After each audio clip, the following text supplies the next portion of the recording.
Anime changed the trajectory of my life. And you might be thinking, cartoons do that to you? How is that possible? Well, I'm the living proof and I'm here to tell you all about it. So I started watching anime at around 9. Well, if you want to get technical, I think I grew up watching anime with Detective Conan and Naruto airing on television when I hadn't even learned how to talk yet. So I definitely started young, but it wasn't until I entered secondary school that I really started seeing the effects of anime in my life. I'm not lying to you when I say that I am not an athletic person. I despise anything sports, even casual jogging. I hate sweating, I hate the feeling of being tired, so never in my entire life I would have thought that I would start playing sports.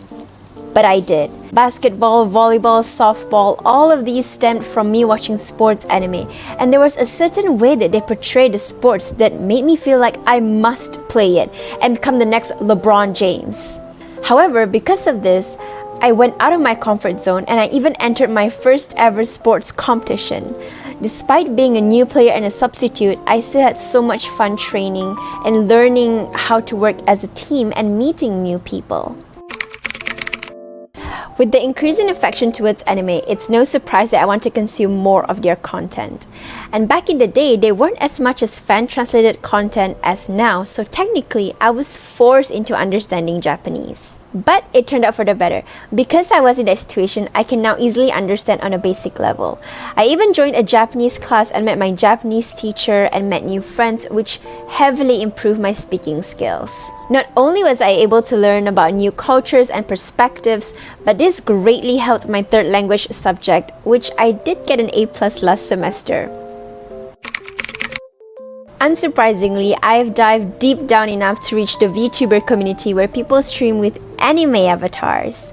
And I find so much joy in watching alongside the feeling of wanting to stream too. So I did, and from there I was introduced to another precious community in which I've still keep in contact with them now and have met some of them in real life, and one of them is even UITM's very own student too. I've always struggled making new friends or starting a conversation, but ever since I've entered different communities because of anime, it started getting easier and easier. And it helped a lot that everyone was very welcoming and very kind to me. Truthfully, I would feel even more lonely if I didn't involve myself in building an online presence, and I am eternally grateful that day I took a step forward and started streaming. Despite all of the wonderful things that has happened to me due to anime, it wasn't all nice and sweet as candy being inside the fandom. In fact, it made me see all the things that is buried under the pretense of bubbly and cute. The number one issue that is huge in the community is over-sexualizing the characters. And what's even more worrying is that there are no age limits in these actions. You might argue that these are all fictional, but at the end of the day, over-sexualizing still contributes to misogyny and sexism, both of which are very detrimental towards women. This really opened my eyes towards issues that I've never particularly known before. Truly, I was living in ignorance. This is one of the major factors as to why I'm here currently, doing my broadcasting degree. I want to utilize the power of media to the best of my ability. I want to spread awareness to social issues that people tend to take lightly on. It's funny how one hobby has such a power to influence one's life. And while some hobbies may drag you down, I am so glad that mine lifted me up and showed me the way in life. Alhamdulillah.